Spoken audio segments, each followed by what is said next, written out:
তুমি তোকে তোকে কতদিন দেখিনি বাবা। তোকে একবার দেখতে যে বড় স্বাদ হচ্ছিল। কিন্তু কিন্তু এই ঘন জঙ্গলে তুমি এলে কি করে মা? তোকে তোকে একবার কাছে পেতে, একবার বুকে জড়িয়ে ধরতে যে বড় স্বাদ হয় বাবা। আয় বাবা, আয় আমার বুকে, আয় আয় আমার কোলে, আয় বাবা। এই তো আমি মা।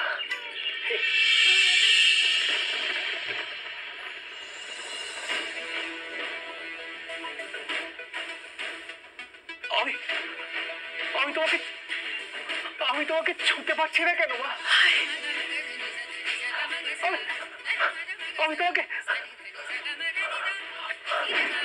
আমি তোমাকে ছুঁতে পারছি না কেন? আমার কাছে আয় বাবা, আমার কোলে আয়, আয় বাবা। হ্যাঁ মা, আমি আসছি। এই তো আমি আসছি। মা, মা,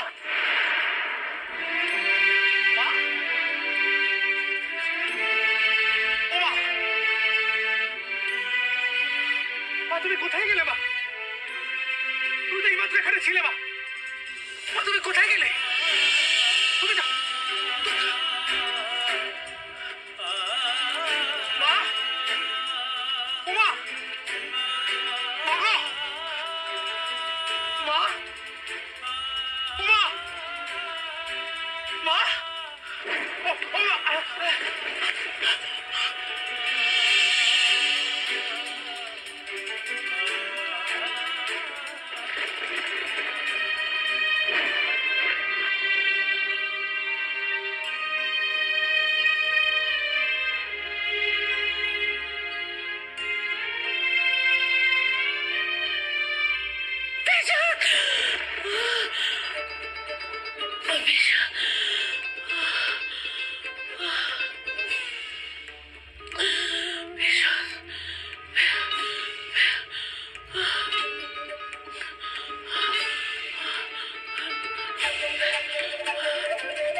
কোথায় যাচ্ছিলেন মা?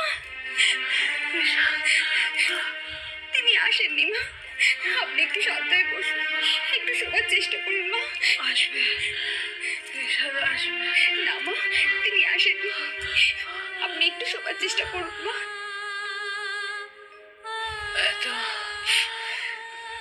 এত আঁধার কেন বৌমা? এত আঁধার কেন? সূর্যি পাটে নেমেছে, সাঁঝ নেমেছে, তাই ঘরে আধার নেমেছে। আপনি এবার শোন। বৌমা, আলো জ্বেলে দাও তবে, নাহলে পেশাদ আমার কাছে আসতে পারবে। আমি একটু পরেই আলো জ্বেলে দিচ্ছি মা। আপনি একটু শোবার চেষ্টা করুন, একটু শোন।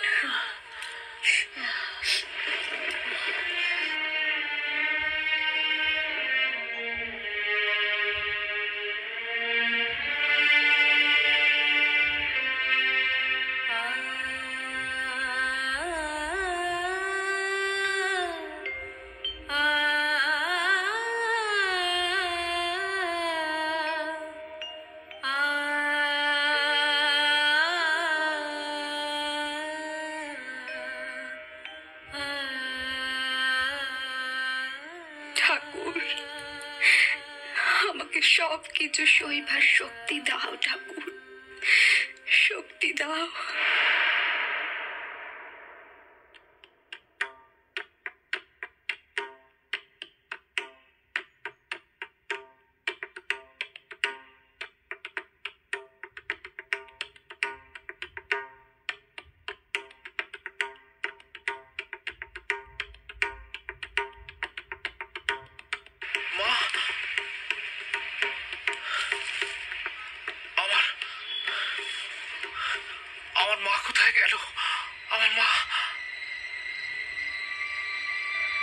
একটু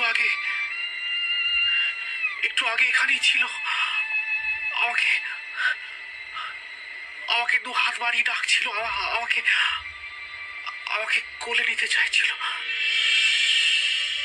তাহলে তাহলে মা কোথায় গেল? মা, ও মা, আমাকে খুঁজতে মা ঘর থেকে জঙ্গলে চলে এলো, আর আমি মাকে খুঁজে পাচ্ছি না। কিন্তু কিন্তু এই ঘন জঙ্গলে মা এলোই বাকি করে। সঙ্গে তো কাউকে দেখিনি। আর যদি এলোই, তাহলে এতটুকু সময় মধ্যে মা গেল কোথায়? ও মা, মা তুমি সাড়া দাও মা। এই দেখো, শোনো মা, তোমার পেশাব তোমায় ডাকছে মা। ও মা, সাড়া দাও মা, সাড়া দাও মা।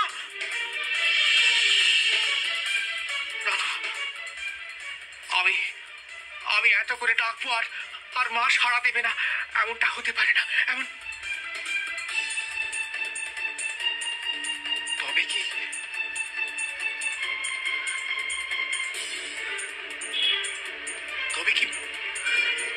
তবে কি মা আমায় ডাকছে?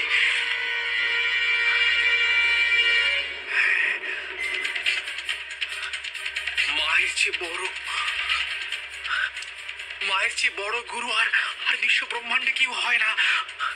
মা আমার প্রথম গুরু, আমার প্রধান গুরু। আমার মা আমায় ডাকছে। মা, আমি আসছি মা। মা গো, আমি আসছি মা। আমি আসছি মা। আমি আসছি তোমার কাছে।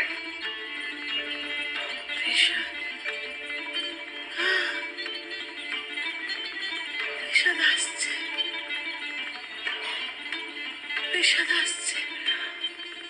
ভালো দেখো,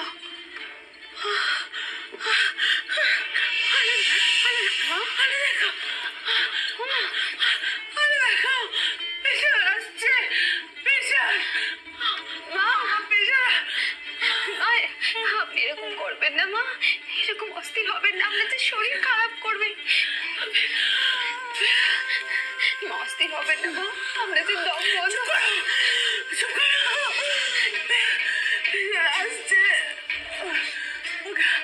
ওকে আমি দেখো, আমি না দেখালে সে আসবে কি করে? মা এরকম করবেন না মা, প্রেশার আসছে।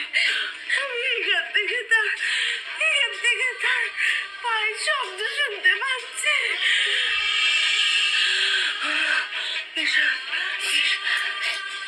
আপনার শ্বাস নিতে কষ্ট হচ্ছে মা, কথা বলবেন না।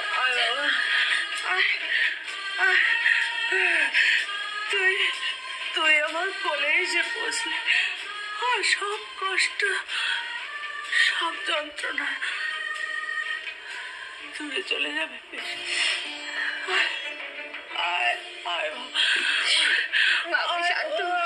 আপনি শান্ত হন মা, আপনি শান্ত হন। আপনার কষ্ট হচ্ছে মা, শরীর খারাপ করবে। শান্ত হন বাবা।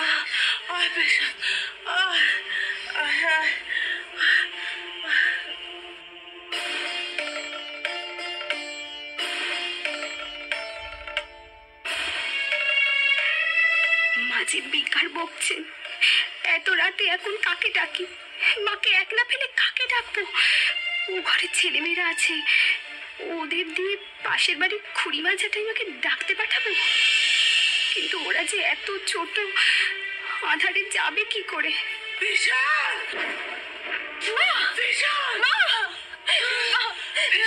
আপনি শান্ত হন মা, আপনার কষ্ট হচ্ছে মা। পেশা দেশে দাঁড়ালে ওর সব কষ্ট দূর হয়ে যাবে মা। বিশাল,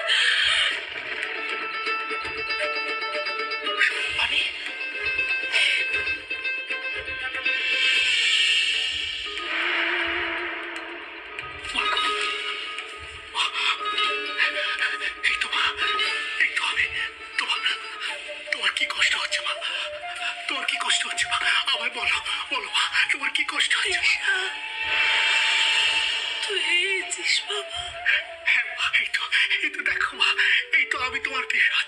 মাগো মাগো, এই তো আমি। বলো মা, তোমার কি কষ্ট হচ্ছে গো মা? আমার নারী চিরা ধন তুই বাবা। হ্যাঁ মা।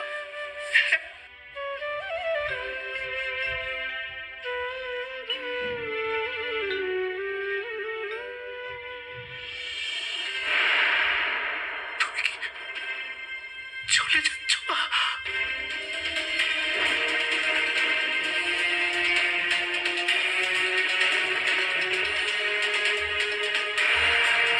মা মা মা, মা মা, মা।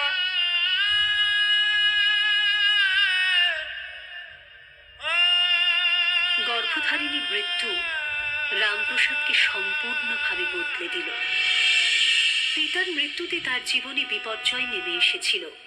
সংসারের ভার তুলে নিয়েছিলেন নিজের কাঁধে, কিন্তু মাতার তিরোধান রামপ্রসাদের মনে তীব্র বৈরাগ্যের সৃষ্টি করল। স্নেহের বন্ধন চিরতরে ছিন্ন হয়ে যেতে উগ্র তপস্যায় মেতে উঠলেন রামপ্রসাদ।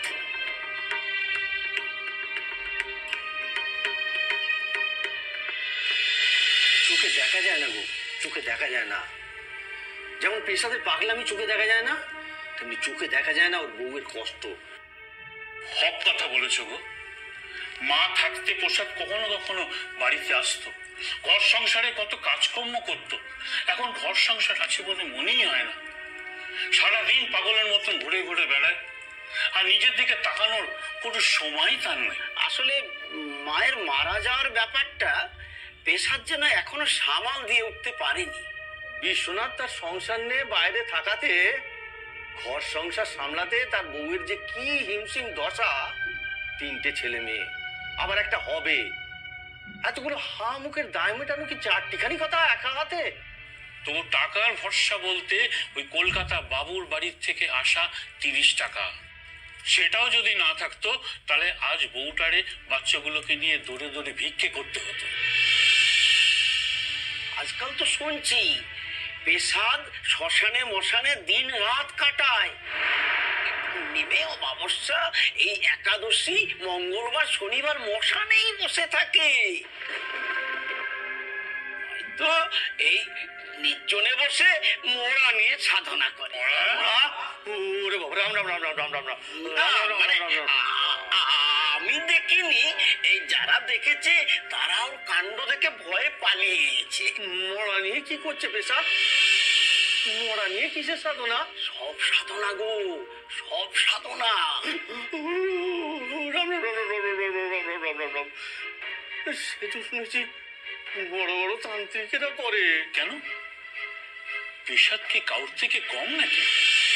এই যে দিন রাতের কোনো ভেদাভেদ নেই, খাওয়া নেই দাওয়া নেই, মা মা করে দিন রাত এখানে সেখানে ঘুরে বেড়ায়। মশানে বসে সে সব সাধনা করে। তার চেহারা দেখলে না চোখ জুড়িয়ে যায়। কি তেজ বেরোচ্ছে তার শরীর থেকে, দেখে মনে হয় যেন স্বর্গ থেকে কোনো দেবতা নেমে এসেছেন। এই আমাদের পেশাদ নয় গো, এই আমাদের পেশাদ নয়। সে ঠিক আছে, কিন্তু মোড়া নিয়ে সাধনা?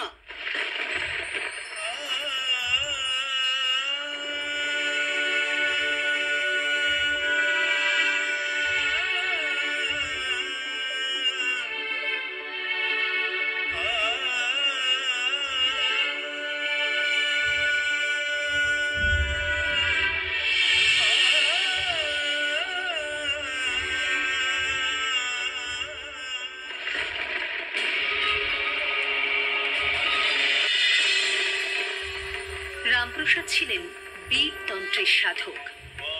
সাধনমতী কৃষ্ণপক্ষের অষ্টমী বা চতুর্দশীর মাঝরাতে চিতা থেকে সব এনে যথাবিহিত নিয়ম মতো সাধনা করতে হয়। ভয় পেলে, পা টললে, অন্যদিকে তাকালে মৃত্যু অনিবার্য। দুর্গা শিবা ক্ষমা ধাত্রী স্বাহা স্বাহা নমস্তুতে, স্বাহা স্বাহা নমস্তুতে, স্বাহা স্বাহা নমস্তুতে, সাধককে বিচলিত করার সব সাধনায় বিঘ্ন ঘটাবার এভাবে নানা রকম প্রক্রিয়া চলতে থাকে রাতের পর রাত। কিন্তু সাধক রামপ্রসাদ তার সিদ্ধান্তে অটল।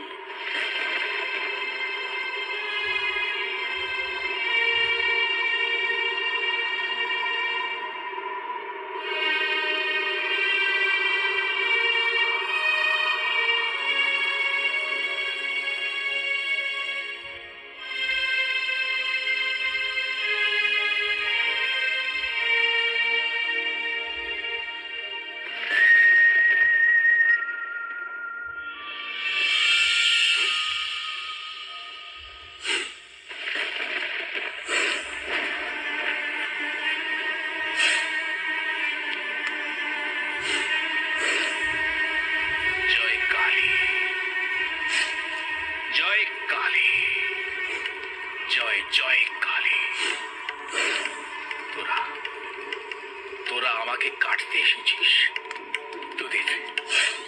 তোদের মায়ের বেটাকে কাটতে এসেছিস। যা,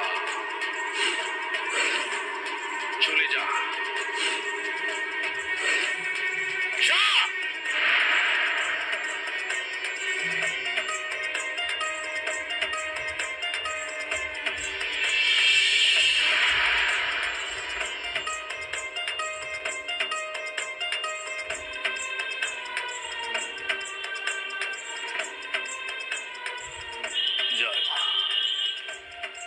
জয় মা,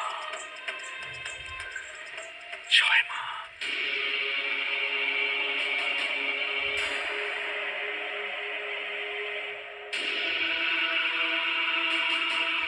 দেখা দে মা, দেখা দে, প্রসাদে প্রসন্ন হওয়া, দেখা দে মা, দেখা দে।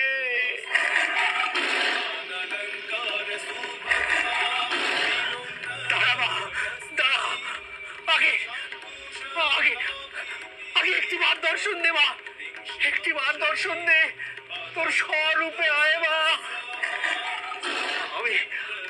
আমি তোকে চিনতে পেরেছি মা, আমি তোকে চিনতে পেরেছি। আগে একটিবার দর্শন দে, তারপর আয়, খেতে হলে খা, কিন্তু একটিবার দর্শন দে।